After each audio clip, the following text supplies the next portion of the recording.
successive pendus. Sitôt qu'on le touche, il résonne. De Bérangère. During the whole of a dull, dark, and soundless day in the autumn of the year, when the clouds hung oppressively low in the heavens, I had been passing alone, on horseback, through a singularly dreary tract of country, and at length found myself, as the shades of the evening drew on, within view of the melancholy house of Usher. I know not how it was, but with the first glimpse of the building, a sense of insufferable gloom pervaded my spirit.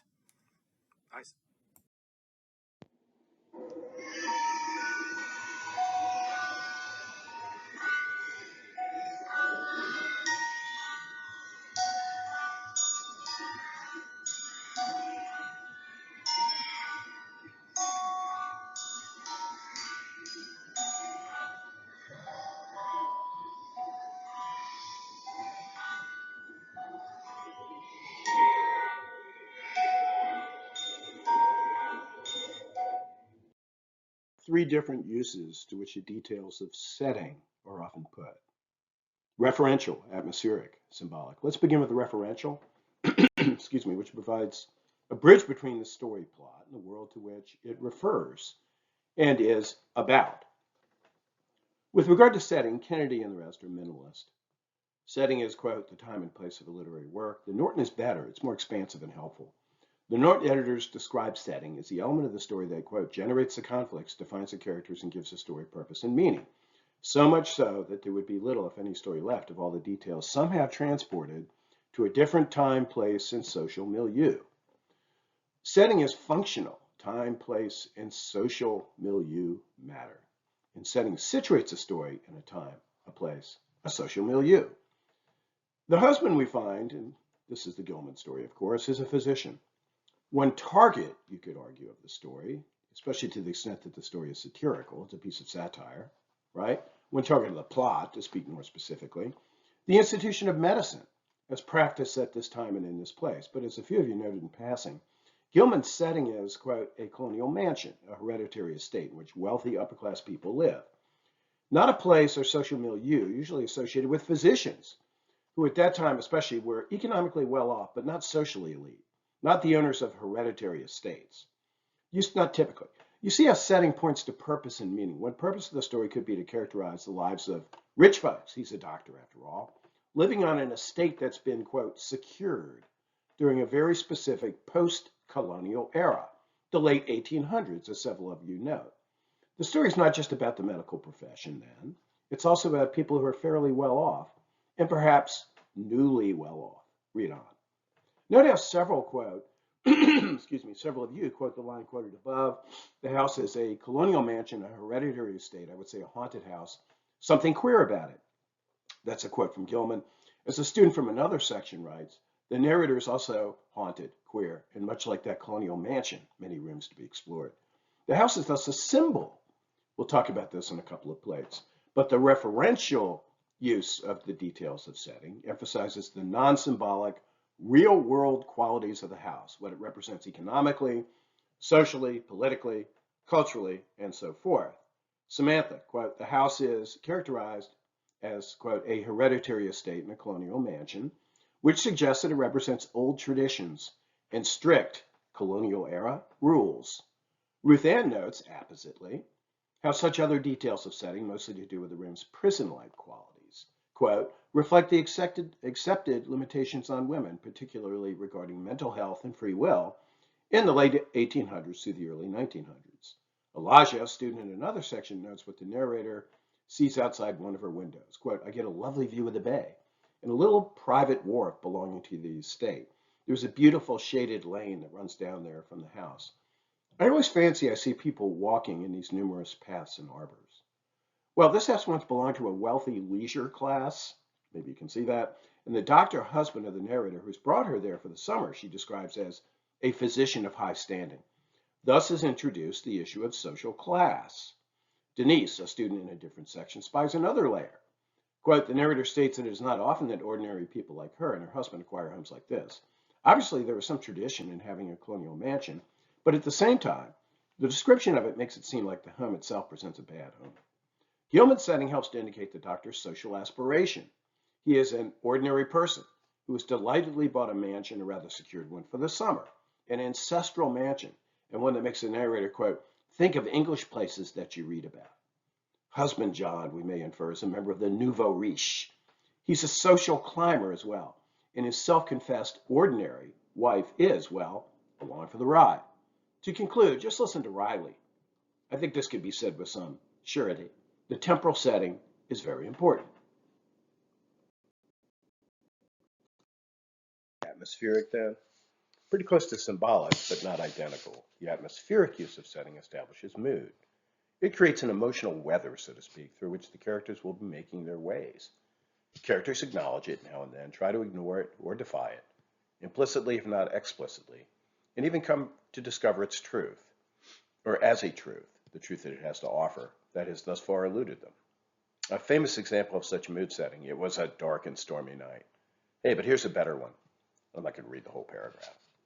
During the whole of the dull, dark, and soundless day in the autumn of the year, when the clouds hung oppressively low in the heavens, I had been passing alone, on horseback, through a singularly dreary tract of country, and at length found myself, as the shades of the evening drew on, within view of the melancholy house of Usher.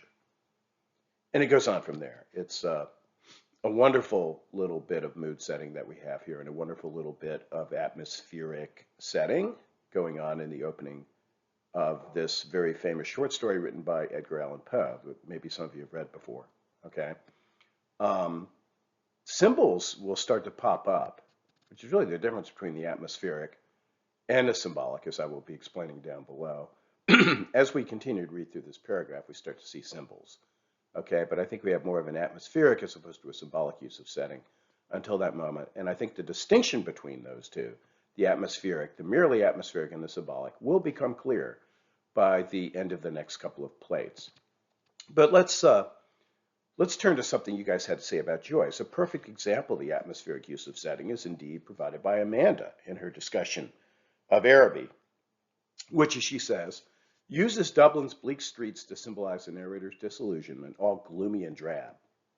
This gives a sense that the narrator feels trapped and even disappointed, like his life is just blah, no meaning. The setting's drabness reflects his unfulfilled desires and the constraints of youth. And Jerome largely agrees, quote, the environment consists of dark, muddy lanes and shadowed buildings, which together generate an oppressive sensation of confinement and stagnation. That's a pretty good definition of the atmospheric right there. What sort of oppressive or other sort of sensation is generated by some of these associations that we get by way of the atmospheric use of setting? You can see that the mud here is not exactly a symbol. Okay, let's start to get into that distinction between the symbolic, properly symbolic, and the atmospheric. The mud is not exactly a symbol. It doesn't pop up and say, oh, that mud is a symbol of something. Rather, it's an image that carries with it certain obvious associations.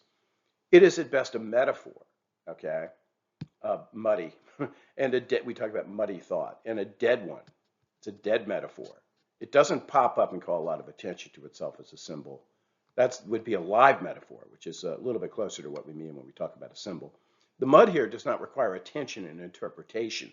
We know immediately what it signifies. That would not be the case with a symbolic use of setting. With an example of a symbolic moment in the setting, we might turn to that blind street, right, that many of you mentioned, Carolina, Alyssa, Gladys, and Samantha, to name a few.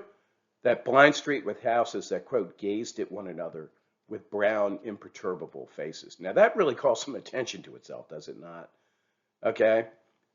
Giving a face to the different houses on a street to which you have endowed with sight just long enough to rob it of sight. You're saying it's blind. Perhaps it could see once, but it can't anymore. In those houses themselves, we want to think about that. What does it mean to say, right? It calls attention to itself. It's intriguing. What does it mean to say about a house that it displays a face, first of all, and that the face that these particular houses presents is one that gazes outward in brown imperturbability, okay? Notice how you have to think a little bit about what that means in a way that you don't when you just say the streets of this town are muddy and dark and dismal. Where again, there's technically a symbolic presence there of those, for example, the mud, but it's just so obvious what it means that we don't really have to pay attention to it. So I would say that that is much closer to a kind of patently atmospheric, okay, use of setting than what we have when we have the symbolic. And we're going to be refining this and giving you more examples of it as we move forward. Well, this one's pretty clear, is it not? If you understand anything about symbolism, right? And I know you read about that for this week. Authors manipulate elements of setting, not just in order to create social and historical reference points and relevancies, that's a referential use, and not just in order to establish an emotional mood or tone, which they might wish to do for any number of characterological reasons, for reasons of establishing a particular character's attitude, feeling, mood, spirit, though also for other reasons, sometimes also, or even referential ones, right? That you can do that atmospheric business that we talked about in the last plate, but also a third possible use and a third possible motive of those who set, those who create settings. It's not just the referential and the atmospheric, but also in order to create suggestive correspondences by means of which, symbols, by means of which to advance the plot and clarify or at least indicate the theme. Now, all of that is a lot of abstract language. Let's get into some examples in Gilman. What about atmospherics in Gilman? We've already been through those, haven't we?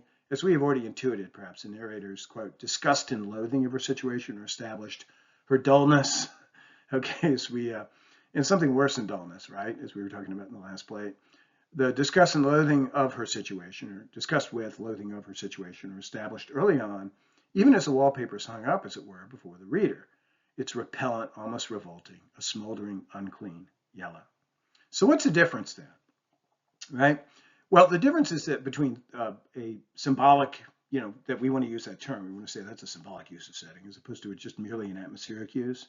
I would argue that in those moments when we say, oh, look, that's symbolic, that's, overtly and directly symbolic, as opposed to this more indirect atmospheric, just think about it, it's in the atmosphere, the meaning is just up there kind of, or around there or whatnot.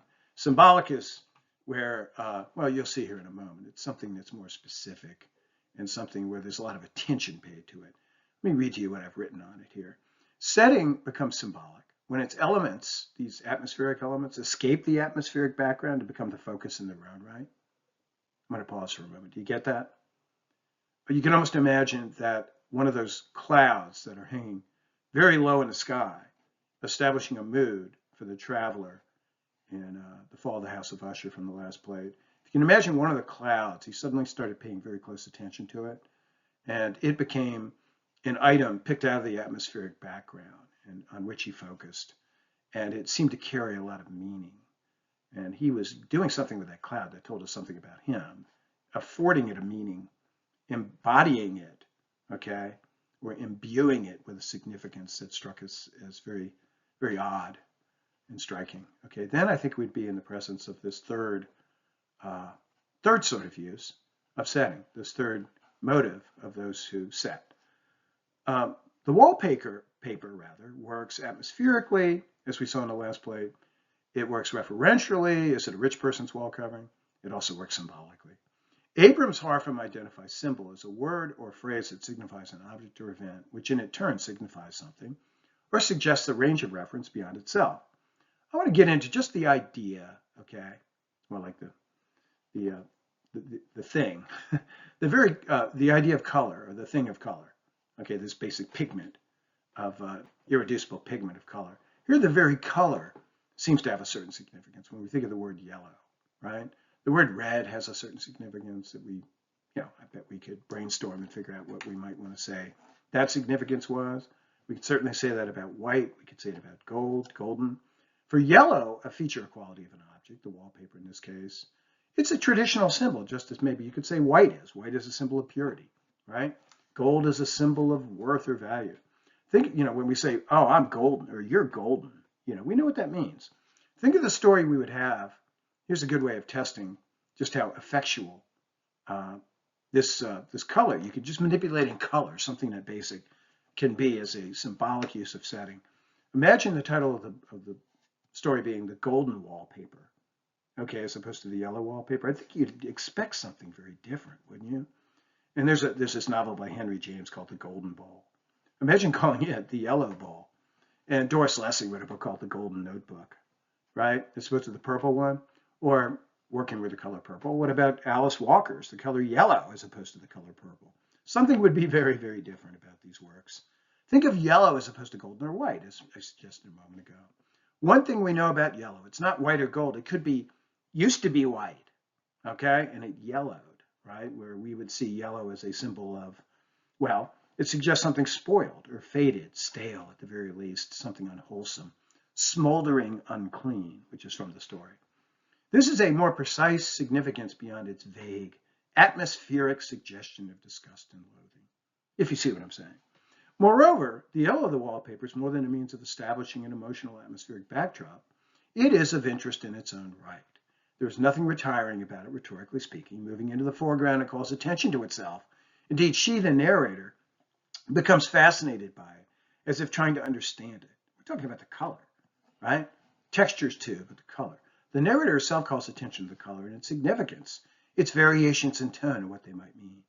It is a dull, several of you quoted this, it is a dull yet lurid orange in some places, a sickly sulfur tint in others. Bridget, for example, quote, the color of the wallpaper reminds me of gold, which could also symbolize a sort of gilded cage, right? She isn't truly being held against her will, but with enough isolation and delusions that the narrator goes mad and obsesses over the wallpaper.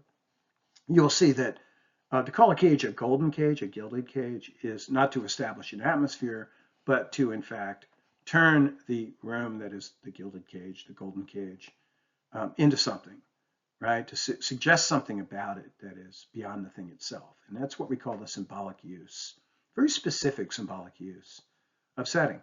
Jasmine, quote, the room described as an asylum symbolizes a prison to the narrator. The yellow wallpaper itself almost symbolizes the narrator and her mental state as the story progresses. The narrator describes the yellow wallpaper as dull. And notice a student from a previous semester notes the deeply personal quality of the symbol. Well, noting yellow is usually a happy color. This is the narrator's personal symbol. It does not bring joy. It invites her deeper to madness. The notion of a personal symbol is interesting. Gilman exploits the traditional meanings associated with the color yellow, but gives them, or has her narrator give them, a personal twist. Personal inflection. Certainly the narrator herself would agree. As she exclaims, there are things in that paper, the wallpaper, the yellow wallpaper, which nobody knows but me, or ever will. And this is one of the mysteries of the story, what to make of the yellow wallpaper, what she makes of the yellow wallpaper when all is said and done. I think you could continue to have that conversation for a good long time before you felt that you'd really gotten to the bottom of it. The narrator herself insists on the personal meaning of that wallpaper, and in so doing, she's so setting, contributing to characterization.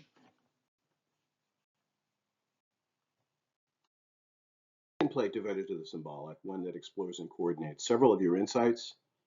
Here we begin to see the suggestive complexity of Gilman's symbolism, which is not limited to the color yellow, but to the wallpaper so colored, taken as a whole, rich in detail. To the house, too, and its constituent elements. The house, the room, the furniture, and, of course, the wallpaper. Symbols all? Yes, indeed. Gladys, quote, the house and room describe a dark feeling, similar to the way the narrator is treated by her husband and Jenny.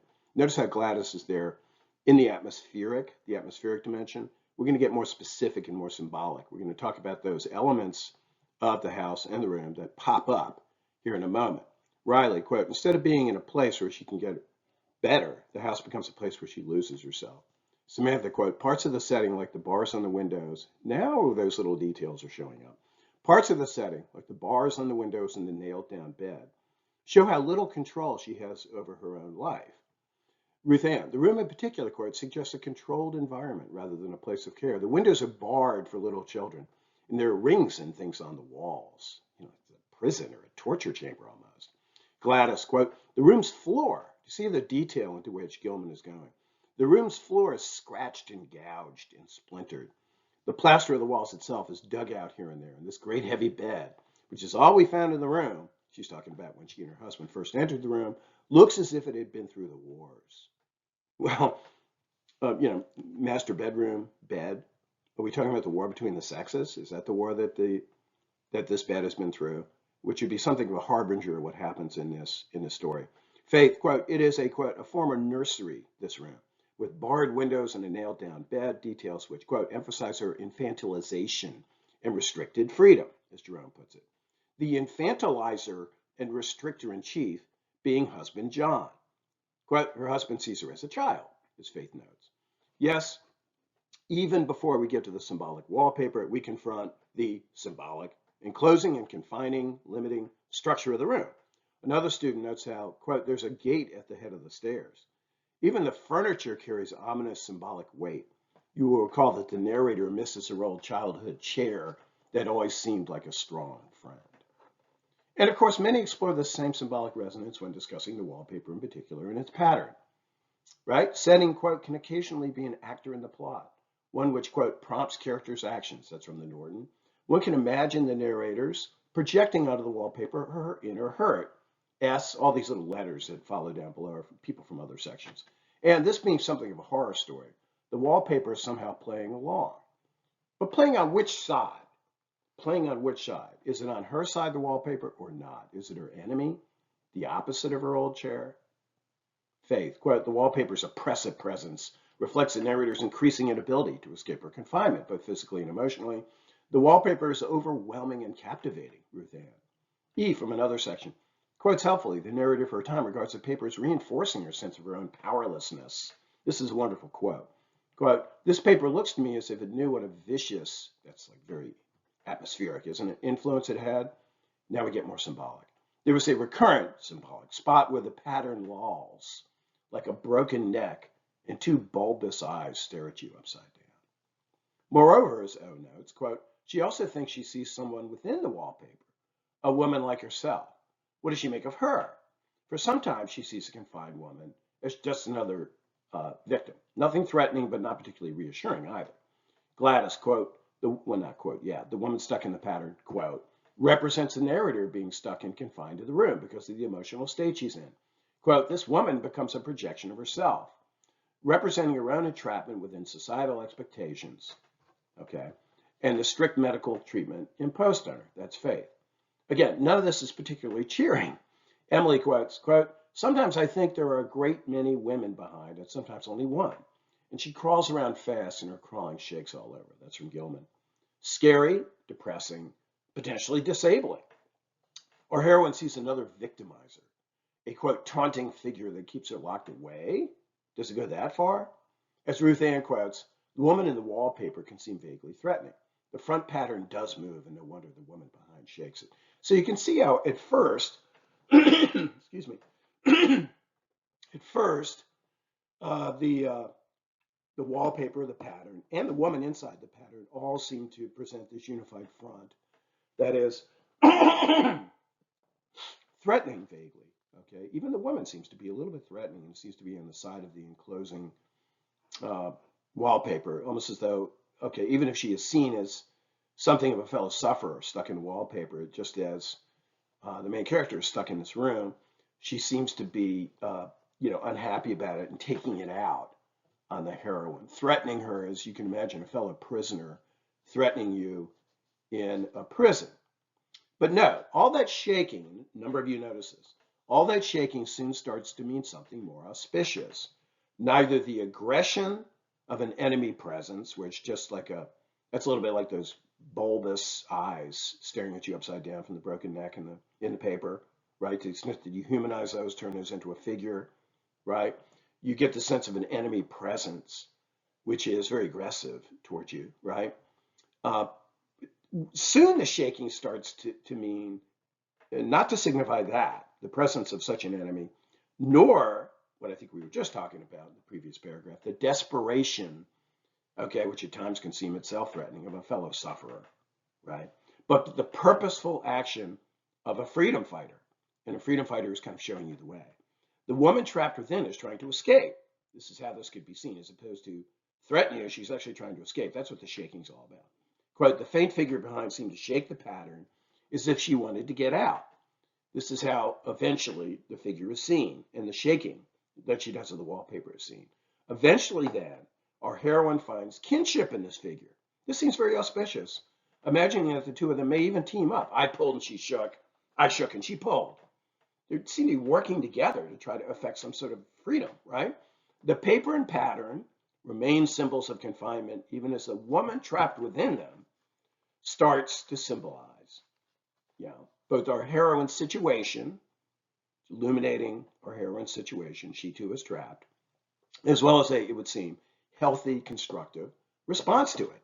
For her own liberation, that of our heroine would seem to require their destruction. Riley, on the last day of their lease, she locks herself inside the room and rips up the nursery wallpaper. This is not the woman in the paper. This is, in fact, our heroine, the speaker of the story. Oh, towards the end, she says, I've got out at last, said I, in spite of you and Jane, and I pulled up most of the paper so you can't put me back. All this, again, seems very consensus, doesn't it?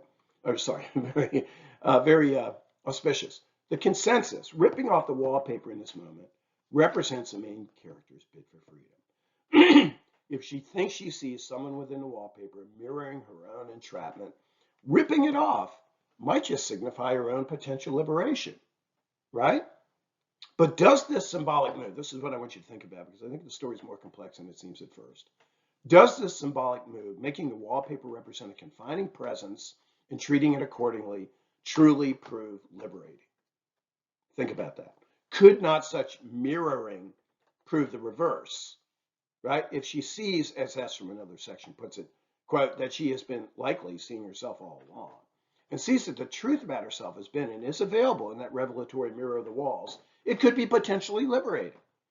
But what if she doesn't, right? What if she never really makes never really gains a sense that what she's looking at is kind of mirror of her own situation? There's nobody really in the wall, okay? You're just projecting it. What if you don't quite see that? And you're all about tearing down the paper, right? As if you sort of become identified with the character in the wall. And so to free yourself, all you need to do is tear down the paper, right? What if she does not see that, right? What if she does not see that look, this has just been this kind of symbolic projection that you've been doing. You're not really identical to that woman in the wall. Well, then at the end of this seemingly auspicious action that you take of ripping down the paper, you're still in the room. It doesn't have any wallpaper on the wall anymore, but you're still inside the room. You're still confined. Here's the point. The mirror must be seen as such. The mirror of the wall, as opposed to the mirror in the wall, must be seen as such. The ending is a satisfying one only if, as C puts it, quote, the further her mental state declines, the more she begins to believe that the woman trapped behind the pattern of the paper, is just she herself, and that to free herself, she must do more than tear it down. And when I say just, I think when C says just she herself, she means just an image of her own situation. She has to do more than just tear down the paper, which would symbolically free the woman stuck in the wall, as it were. She actually needs to tear down the walls. She needs to leave the room, barring tearing down the walls. N notes that the main character, quote, pulls down the wallpaper because the woman wants to come out of the wallpaper. Identifying with the woman trapped, good, she's doing that. She sees part of herself in the wallpaper. Failing to see that there really is no woman in the wall, that's not so good. That the woman trapped is simply a projection of her own fear, that's not so good. Failing, that is, to read the wallpaper is indeed just a mirror. The woman is just a mirror image. The freeing up of which will do you nothing, do you no good. It's just a symbolic act and not a real one. Not so good. You then try to free her, madly tearing at the wallpaper instead of freeing yourself. Can you see what I'm saying? Focusing so much, becoming so fixated on the paper, you feel that you've had your victory at the end when you've just ripped the paper off. And that could be a measure of just how, if you see what I'm getting at, that could be a measure of the extent to which this has been a harmful sojourn of hers, right? It's not going to be easy to get out of this fix and this funk into which she has fallen. The better ending of the story, the happier ending of the story would have been, would have her, having looked hard in the mirror, look away and leave the room, as I said above. As P asserts, over the course of the story, she becomes, quote, consumed by the images she sees or thinks she sees within the wallpaper. You have to become unconsumed by them, really, to become free. She has become fixated on them. In the end, she needs to move past them. Their work is mirror being done. Thus, as Samantha puts it, by the end, when she's tearing down the wallpaper, it's both a breakdown and a kind of freedom. It is indeed a kind of breakdown, right? In the sense that I don't think it's entirely constructive what happens at the end. And the kind of freedom won at the end is symbolic, yes, but merely symbolic. She remains confined.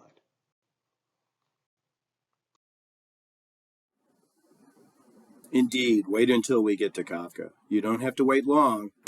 Onward, inward. You're about to read another story about withdrawal, madness, confinement, art and the imagination or aesthetic impulse, as we will see. Not something we talk that much about. That you could argue that there's a touch of the artist about that narrator of Gilman's story. And we will certainly see that that is the case for Gregor Samsa, who is the hero of Kafka's The Metamorphosis, and who suffers the presence of his family, much as the narrator of Gilman's story suffers the presence of hers. As you will see, and this is one of the first things I would like you to do as you begin reading for next week, is note just how close the scenario is to that conjured by Gilman. This time, not a wife and a mother, but a son.